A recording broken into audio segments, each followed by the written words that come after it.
said was some things to know that it takes a village to manage a research project. It involves a lot of people, which we are going to see in the research life cycle. So let's just go to the research life cycle now. Now, this is just a kind of model to manage a project. And we use this in my own area, which is research management and administration. Now, when you talk of research project, it comprises stage 1 that you can see on the screen there, up to 8. Now, it's up to 10, quite all right, but I'm going to limit myself to 1 to 8. 9 is separate, as you can see there, because it has to do with PhD training. It's completely a different thing entirely, which may take us a lot of time. So when you are thinking of a research project, it involves all these stages. And each of the stage needs at least one person to manage. So averagely, you can say to successfully manage a very well-planned research project, it may take up to 8 people, aside the member of the team.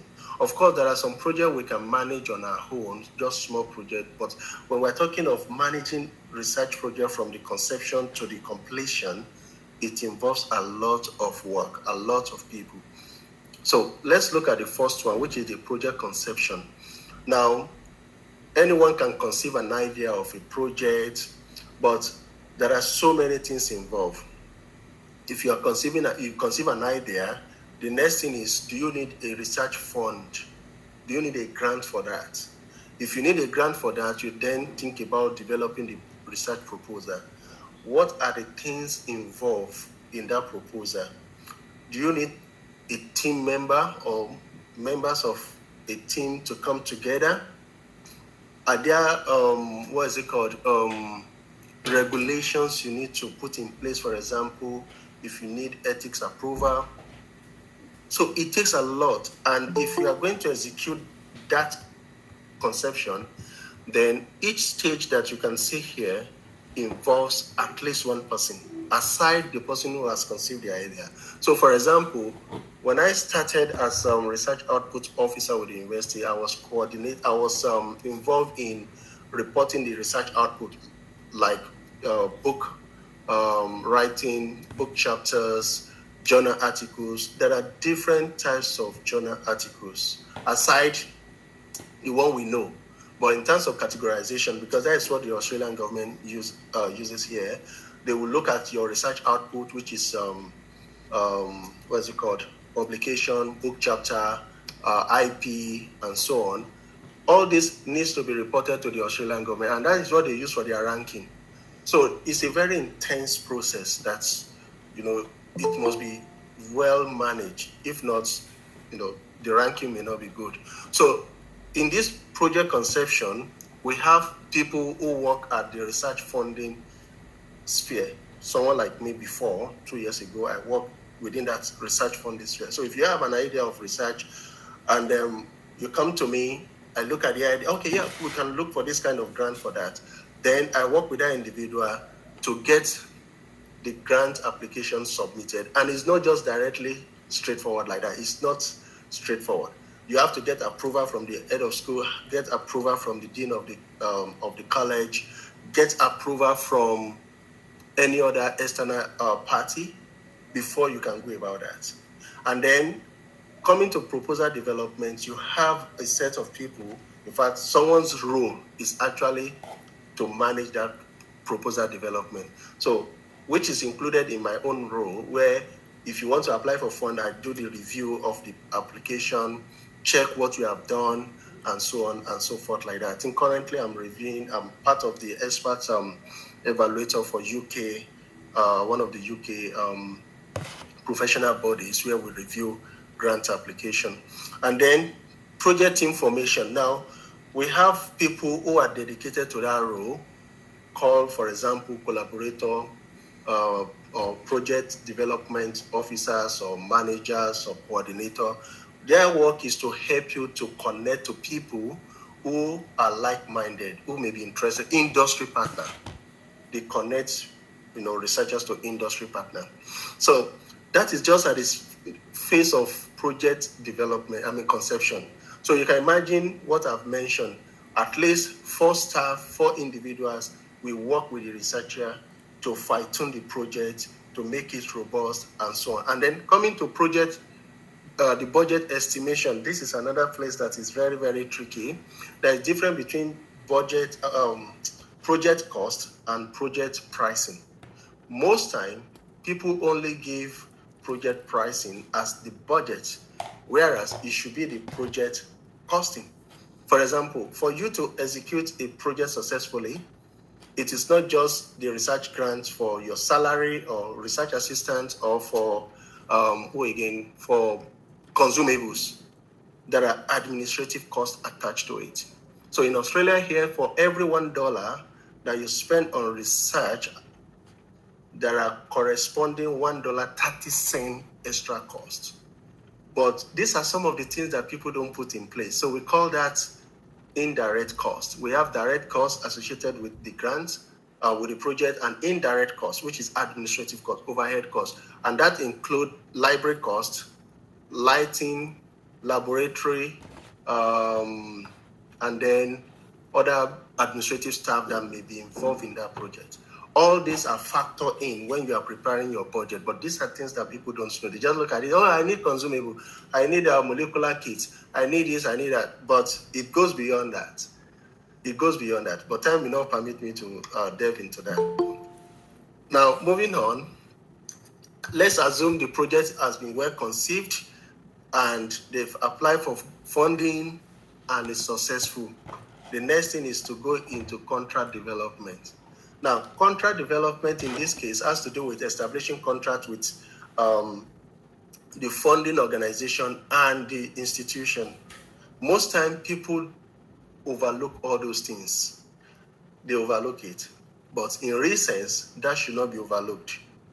Someone needs to oversee that aspect of the project, where the kind of contract they are entering, who is what kind of organization. For example, here in Australia, if an institution wants to go into partnership with any organization, we do what we call foreign interference check. We want to see if that organization, that institution is not being controlled by their government. For example, sorry for saying this, some universities in China are spies, some in Russia also, they are being used by the government. So Australia is very, very tough with that. They don't want people to just go and divulge some information. If you are very conversant with what is going on between US and China, you will understand what I'm saying, because some researchers are being employed from US to go to China, and the Chinese will use them for whatsoever reason. So that phase is very, very important about the project. What are the governance? What are the policy that needs to be put in place? And what I've just summarized here, you have people that are in charge. The risk, the governance and risk officer, they have to do the checking and make sure everything is okay. In fact, at this stage, you have the lawyers coming in. The lawyers coming in to check the contract, the terms and conditions in the contract, to make sure there's nothing binding, so that they won't get the university or the institution into trouble. But these are things that may be complex when it comes to universities in Africa. But in reality, these are things that are supposed to be in place, or else people will just be doing things the way they like. Now, moving forward, an idea has been conceived, funding has been applied for, they got a grant. The next thing is project setup, setting up the project. The project needs an account. This is not what we go to an individual account. The money ought to go to the university account, a kind of sub-account. So the researcher does not have direct access to the money. In fact, of recent, I was conceiving an idea in my mind, which is I just wanted to compare how research funding or grant is managed in African institutions vis-a-vis Western country. So I'm trying to look at that area, but because of my ongoing PhD, so I'm a bit lazy with that one. Anyway, so A project account needs to be set up where the money comes in. You have people who are in charge. Possibly in Nigeria, that one is called bursary unit, but here is finance unit. So you have some people who are there. So you have a research account officer who manages that money, and it doesn't just go out anyhow. You have to provide your deliverables. If we go back to this contract development, at the top here, you'll see, let me see if I can use this lighter. Okay, so here you can see deliverables. So this will have been included in the contract. Not that somebody will collect huge TED fund money and go and marry multiple wives, or and use that one to go and build a house or buy a car. That is fraud, actually. It's research fraud. You must not use the money to do anything personal. It must be used for what has been, assigned. It has been assigned for. Anyway, so moving on.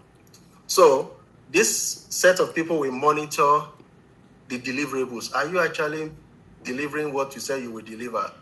Peradventure, there has been some delay due to circumstances beyond the person's control. Then they will write to the funding body to let them know that there's a delay. That's what we call variation.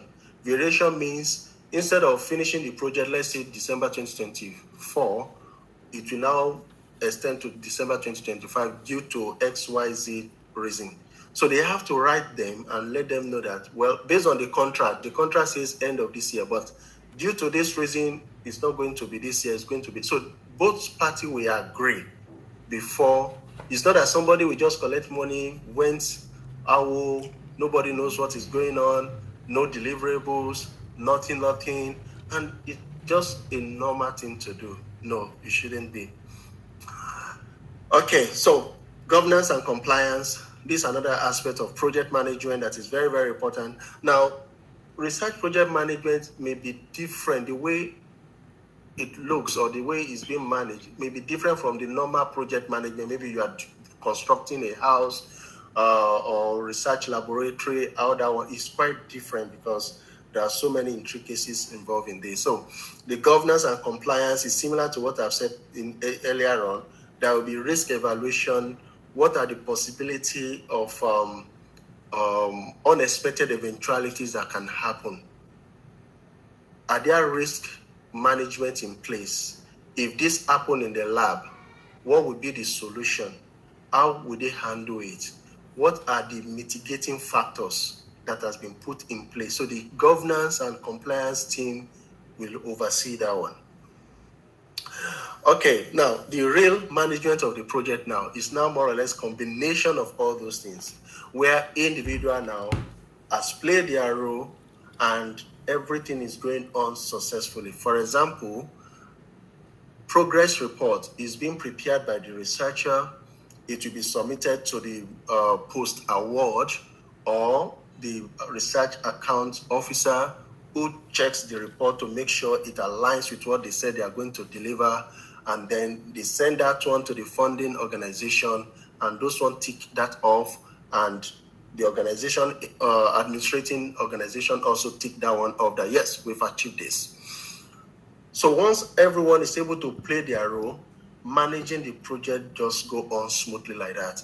And then there's tracking of the milestone. So you're able to track the milestone. You deliver one, you deliver the second, or maybe it's 5 milestones or deliverables. So you could track it that, yeah, you've delivered everything. And that takes us to the next one, which is research outputs. Obviously, most research will end up in an output, either in form of publication, in form of conference presentation, in form of article, publishing article, or writing a book chapter, or even a whole book, or even patenting the output. All these also are to be well managed. Now, at the point of contract development, some funding organization may tell the researcher that any IP you generated from this research is going to be ours. And they may not know because it's already written in the contract. That is why they need someone with legal background to review that document for them, so that they will not get themselves into trouble if they generate IP and they just go on. And Nigeria, there's this common thing in Nigeria where people quickly go to press and begin to say, well, they have discovered this, they have, developed this and that, without firstly doing the proper homework. If that happens, the funding organization can actually sue the person because they are breaching the contract. So it's very, very important. If we are involved in writing grant application, if you are successful, please read the terms and conditions very, very well. There are some clauses that can be binding if one is not careful. So this research output on its own has some people employed to work in that area. So that was where I started from with the university, within the research division here. So I started a research output officer. So what I do is, when people researchers publish their articles, I will go into that article. I will get a notification based on the system we are using. I will get a notification, check what the publication is all about, check the journal, check the DOI, which is digital identification object. Then I will also check the website to make sure it's not predatory. Then I will download a copy of it, attach it to the university database, and we do that so that we can monitor how many publications are coming in each college, in each school, and which school is performing well, which college is performing well. If they're not performing well, then the dean of the faculty, the HOD, will be able to oversee what is going on there.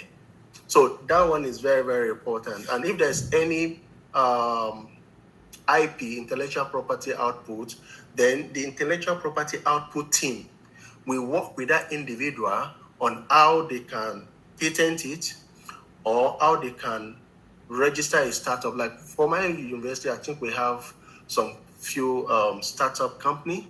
One of them has to do with the research output of one of our researchers where I finished my PhD, Institute of Marine and Antarctic Studies, where this man actually he was able to culture lobster. You can't actually culture lobster in the laboratory. They must be in the wild. But this man, after many years of study, he was able to develop a technology that can actually help anyone to have lobster in their in the laboratory or in the pond and just develop. So it was patented and it's really doing well currently, and so many other things again that I may not be able to mention. And then another thing that has to do with research output is the research data management. How do you manage the data? If some journal requests you to provide the data, raw data that you use for your manuscript, how do you go about that? So these are things that needs to be well planned from the beginning. So what kind of research output are they going to have, and so on and so forth like that. Then you have the project finalization, where everything has been done, the deliverables have been delivered, and then the account have been reconciled. There's no one owing any money. Then there's a need to finalize the project, that is, close the account. To do that, the accounts unit will check, is there any excess money within the university or with the funding body? If there is, then they balance it up. And if there is surplus, some funding organization will request that any remnants should be refunded back to them, while some may not say that. And this will have been stated in the contract. So all these things are things that needs to be noted right from the onset. And then the reporting and performance. So currently I'm in this space where we report the number of grants that has been obtained by the university, and it has been reported to the government, and so on and so forth like that. And it helps to see the performance of each school, each college, so that will help the management level officials to plan aright. It's not just having title for title's sake is actually a real job. Here, as far as I know, if you head the school or you head the college or faculty, is a real job. You have to look after the performance, the research performance of the college or school. You have to look after the completion of PhDs in your area, or else there will be trouble. So, like for example, I'm just using this Australian context as an example of how a research project is being managed. Like for example, we have what is called ETSI. ETSI is just higher education research and development compliance kind of information report. So this is the other part of my job as research integrity coordinator. So I also coordinate the reporting of the research grant that we got in the last 1 year. Then we have this HERA, which is excellent research in Australia. This was actually copied from the UK. UK has similar thing, where each university will report their research output and everything they've done, research funding, the journals, everything they've done, they report to the government, and the government will rate them. And that is what is being used to rate the university. So it's not that a university will claim that they are the best university in Nigeria, but then it is not what the government is aware of. They just do anything they like. And then ABS is just Australian Bureau of Statistics. Those ones too, they monitor everything. And then the impact and engagement too, it has to do with, okay, what is the impact of the research that is being done, and how is the community involved in that research? So all these things are very important to be reported, and they need to be planned right from the beginning when the project is being conceived. All right, so let's just look at a brief research project plan, and we'll round up with that. So a brief research project plan is this: you can have the detail. So where you have the projects, these various stages of the project, you itemize them out, what the activity is all about, how long will it take you, when are you starting, when are you ending, if you have to deliver a deliverable, what date are you going to submit that? Is there any confirmation of that? So things like this helps, especially if you are developing a proposal. These are things that can really help someone to develop their research proposal. You have the literature review, you may plan to publish that, and so on and so forth. Like my study 2 years ago, I have an idea in mind, and that idea was, as research grants officer, I felt a bit concerned about researchers whose grants were not successful. So I was then thinking, what happened to them after their research was not successful? So that got me thinking, because 1 out of 5 grants is usually successful, just 20%, in fact, less than 20% in some cases. So I was now looking at it, 1%, one person that is successful, it will be celebrated. But the remaining 4 who were not successful in the same application, nobody cares. So that got me thinking, and I look at it, I think I need to do a research on that. So I contacted someone and told the individual that I'm interested in finding out what happened to researchers whose grants were not successful. And that led to a master's degree study by research. So I started that, did a scoping review, where I was able to identify what happens to research projects if they are not funded. They are either abandoned or they proceed with it, and so on. And then I was able to also find out the impact of unsuccessful research grant funding. So based on what I've been able to do by the help of God, the master's was then upgraded to PhD. So I'm working on that currently. Now, why am I telling you this is because when you conceive a research project very well, it will really help. So far, with that project I've just discussed with you, I've gotten 2 awards from the US. I'm supposed to go to the US next month in Chicago for the second one, and possibly there will be another one of recent that I think someone made me to be aware of. So when a project is well conceived and is well managed, the output is going to be outstanding. You have article to be published, you have presentation. In fact, I've done about 3 presentations about that study I've just mentioned, and there's been some changes that we go into some things in the university. So there has been some suggestions I've also made which could help policy making and so on and so forth. So it's not just conceiving an idea and then if we conceive it very well, putting in mind some of those things I've mentioned, we may not be able to execute everything at a go within a project, but having this in mind will really help us to execute a very good project that at the end, you will get a very good output. Research publication will come out, presentation, and possibly there may be some recognition in form of award and whatsoever. Well, award may not be something, personally, I don't really run after that, but it's good when you are being recognized for your work. That is okay. But it's not something somebody will be running after that. I'm going to do this project so that I can get an award. I don't do that.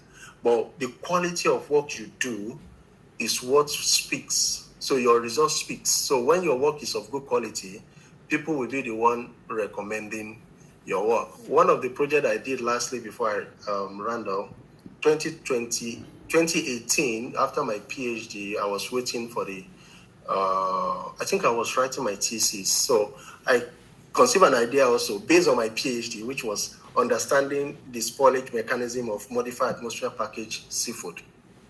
So I conceived an idea, maybe I should write a literature review on understanding microbial spoilage of food in terms of seafood, meat, and every other thing, animal and plant-based food.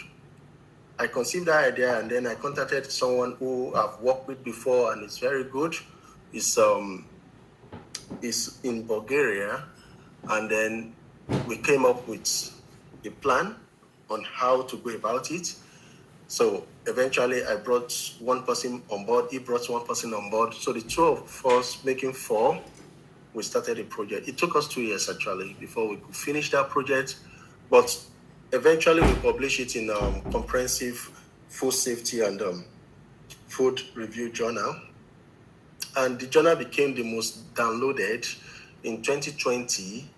We were given an award in the US last year because of how that project was very, very impactful. So I'm saying this not for self-glory, no, far from it, but I'm just saying that when a project is well conceived and properly planned and well managed, you can get so many things out of it. In fact, the second out of that project, it was so big that the comprehensive journal said we should divide it into two, but they are not ready to accept the second one. So we submitted it to another journal. Currently, as at yesterday that I check again, that other article is the most downloaded and top downloaded and most cited. Likewise, the other article too. So that is what we get from doing quality work, not just quantity, but just doing the right thing, putting the right thing in place. Before you know it, other things will follow for good. All right, in summary, identify and explore different opportunity. You can create or develop your research proposal, submit it, get necessary approval, conduct the research, close the project when everything is done, and then you have the output which can be published, presented in conferences, and so on like that. Thank you. All right, thank you very much, Dr. Olumide. If it was a face-to-face meeting, we would have said we'll give you a round of applause. So we appreciate your time. We have actually like 12 minutes more before you join your next meeting. What came to okay, thank you. Somebody has already thank you, Dr. Inka, for that. Yeah, thanks. Okay, so what came to my mind on this is that this is which we can make this part one because a lot of things and experiences came up in my mind while you were presenting. And what came up in my mind, or what came into my mind, one of it is that sometimes we collaborate with, we are referred to as the researchers in the global south, and we collaborate with researchers in the global north. And some of these things we are not aware of. maybe we are, as any career scientists, any career researchers having the opportunity to have international collaborations. But most of this information you have provided are obtainable where you are. But we are here, we don't have this in place. We don't have these offices, we don't have these roles managing our research. We just come and join us. Then at the end of the day, you find out that you feel left out. This is also, I'm talking from personal experience, we feel left out, or our universities do not manage international, do not assist us to manage these international collaborations well. Like I'm still battling a fund, some money that was sent to my university account up to date, and they are requesting that money be refunded and not to date. They are still going to CBN in Abuja and running after it.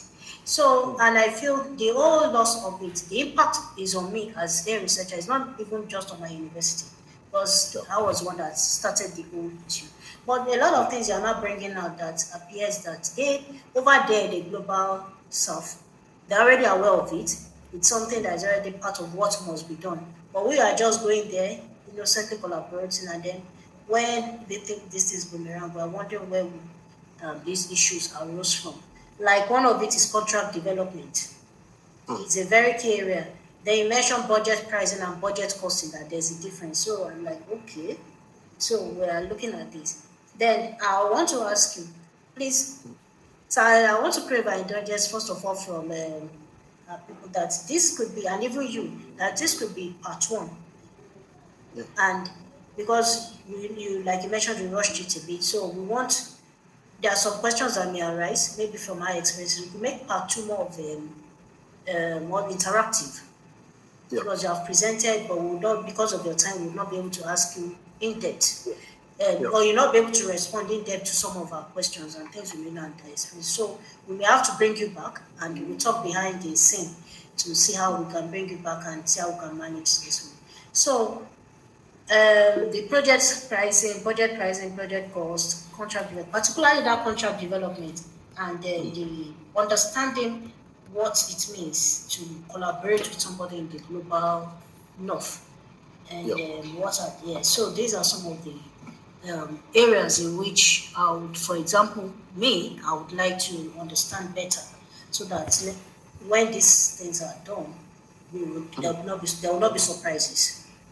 Yes. And here, yes, this question. So the question I want to ask you now this role you are playing, I'm not sure if this wasn't your area of PhD, but now you said as a research management officer.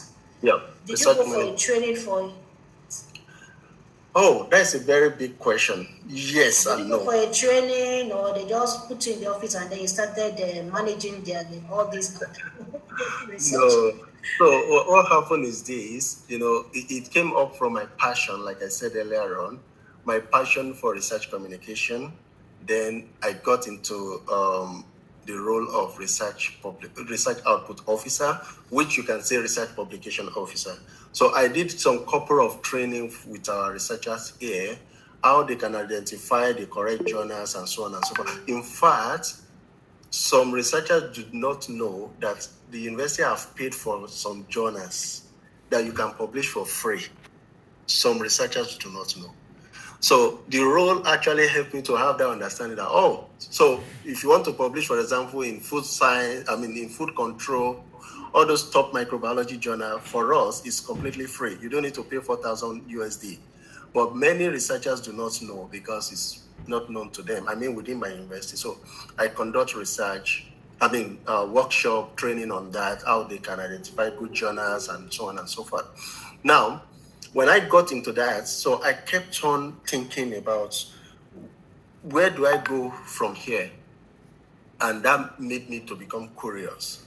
And eventually I saw a professional body that has to do with research management and administration. So I decided, let me find out more about this. And I discovered that it actually started from the US just after the Second World War. The damage has been done, and researchers were contacted by the US government how they can rebuild everything back. So they were given money. But the administrative aspect of it is really weighing on them. So they decided, okay, I would rather employ somebody to be doing that administrative part of my work so I can face the research work. And that was how research administration management or research management and administration came into place. And it's a very big organization in the US.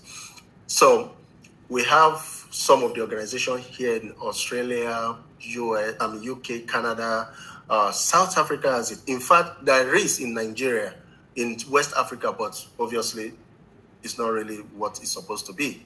It's called West Africa Research Management Society or something like that.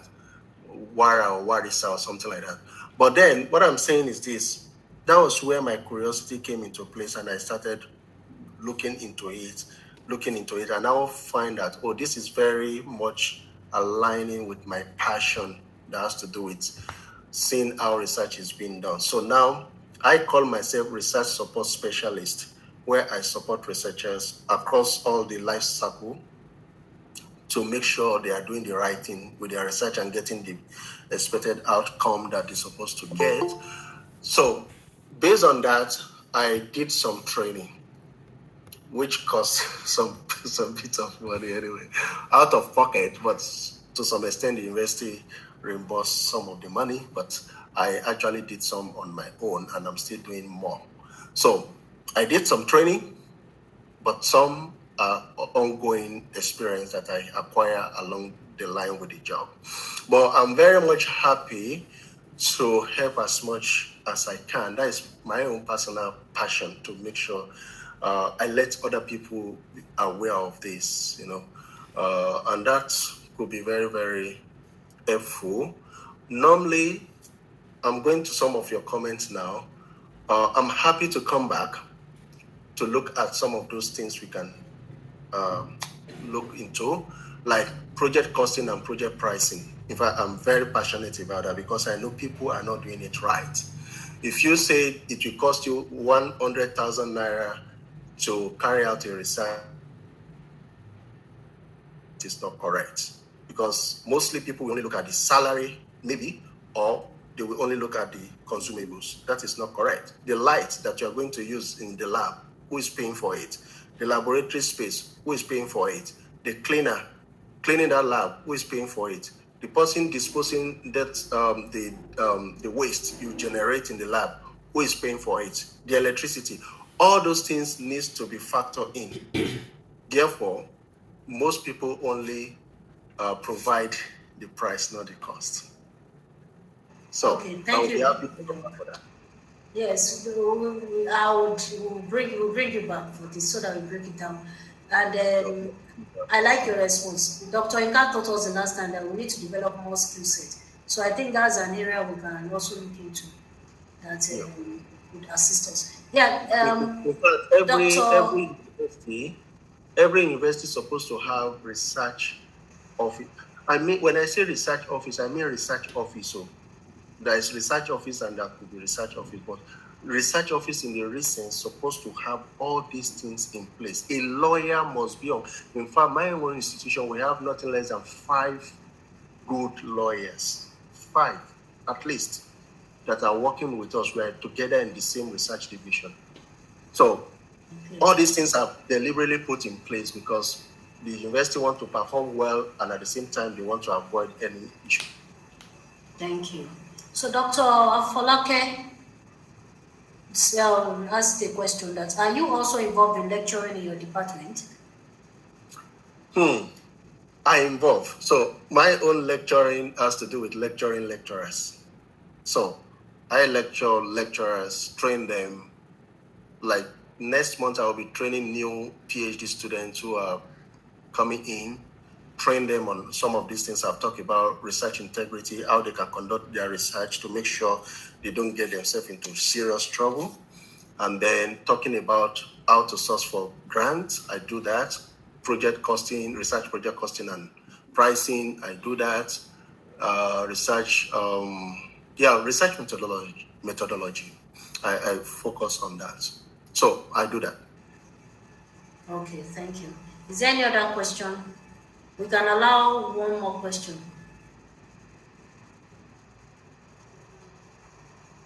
Please, does anyone have any Yes, thank you question? very much, Dr. Odeyemi, Yeah. for that very insightful presentation. Like Dr. Mujish said, it would be good to have you come back because there's a lot to discuss and to learn from this topic. I don't think 1 hour can do justice to it. And for the mere fact that many of us are just entering that stage of our life, whereby we want to apply for big grants, form project team and so on.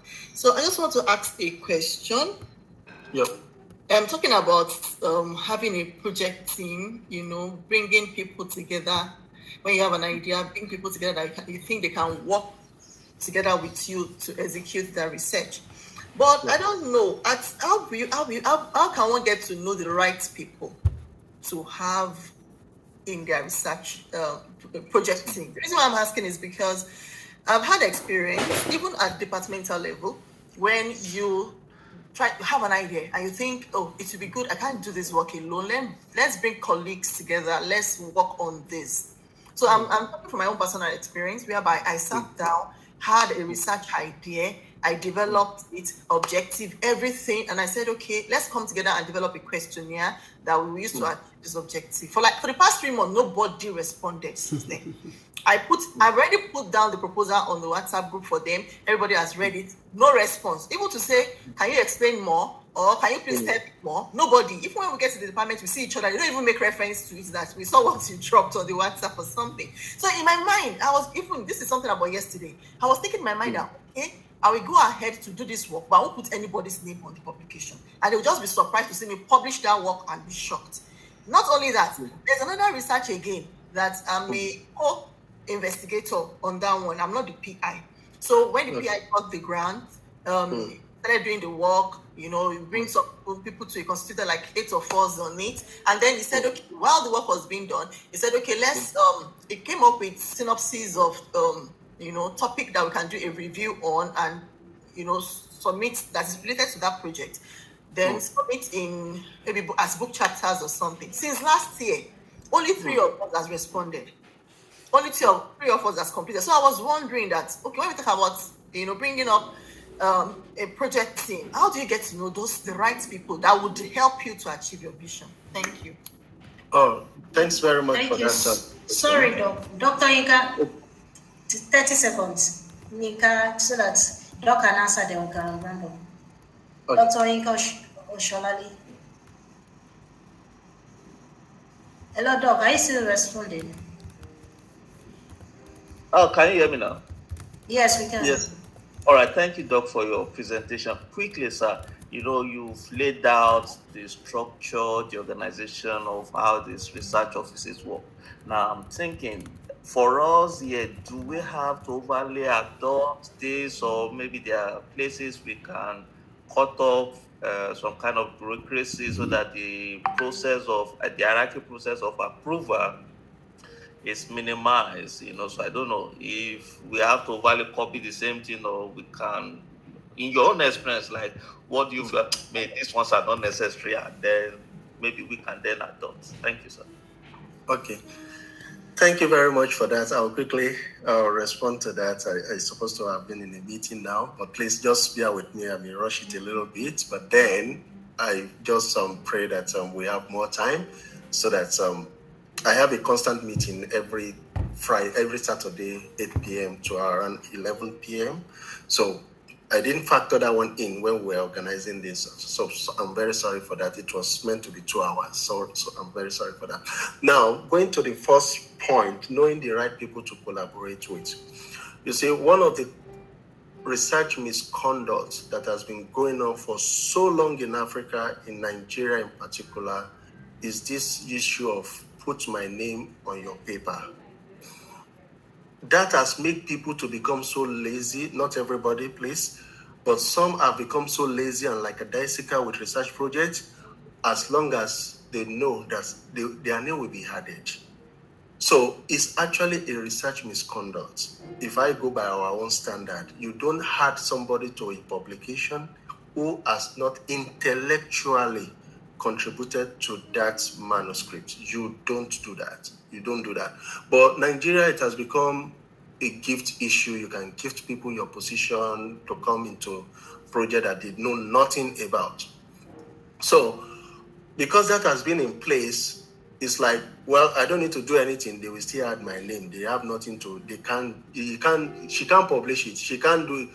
The person will write, add their name. In fact, it goes to the point that some supervisors will even take the name of their student, put it in the last, and they will be the first. But they don't actually understand how authorship arrangement is all about. The person who is first is the one that actually did the work. The last person is the one who supervised. So indirectly, it's the student that supervised the supervisor. But they don't know, out of ignorance. But because it will be maybe Odeyemi a turn, because that is not really what research is about. It's not about your name. Either you are the first author or the last author. Anytime they cite that publication, it carries your name. But these are some of the things that have gone AWire in Nigeria. The way Nigerian higher education is structured when it comes to all this research is not really the best, to be sincere. Now, how do you identify people to collaborate with? Before you collaborate with someone to that extent, you will have tested them first in a little thing and see how they do. The person I have in Bulgaria, for example, I've not met him physically, face-to-face, since 2015. And we've published like 10 papers together. In fact, currently is the Deputy Minister for Agriculture. And we've not met at all physically. But this guy is very, very efficient. If I'm thinking of a project I want to do, I just go to him because I know we started from writing a very small article. And when I saw he did it together with me, I gave him one to lead. So that was how we did everything, and God really helped us. So what I'm saying is, firstly test, and if you see that they are not doing, don't waste your energy, don't waste your time, move on. Don't waste your time, don't waste your project, move on. Look for those who are like-minded. And if you don't see anyone who is like-minded, be a solo researcher. Just be a solo researcher, do your thing yourself. By the time they begin to see the results, they will come and identify themselves with you. But then you will have mouth to say that, yes, you have to contribute. You don't contribute right from the word go. Set the standard right from the word go. You don't contribute, you cannot be part of this manuscript. Let them know. If they accept, fine. If they don't accept, it's just about doing the work, not just taking the glory. The work must be done, and it's not the work of one individual. Everyone on board must, do the work. And if they don't do it, you just move on. Personally, that's what I do. If I collaborate with someone and I could see that the person is not serious, silently, I just move on myself. I don't worry myself because there are so many projects one can do. So that is what I would say. Firstly, check with little thing, how do they, and you discover that it was a kind of deliberate action.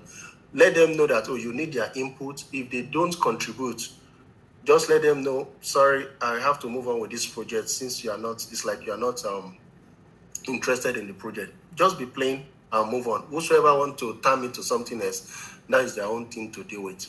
Now, about the process of outline, of course, it may not be easy to adapt everything for obvious reasons, the funding and so on. In fact, for us here in our research division, we are over 100 staff.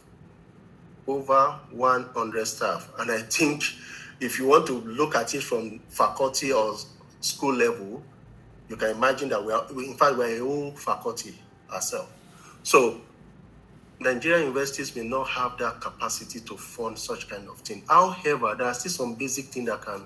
In fact, one of the polytechnic in Nigeria, someone contacted me that I know, I've worked with that person before.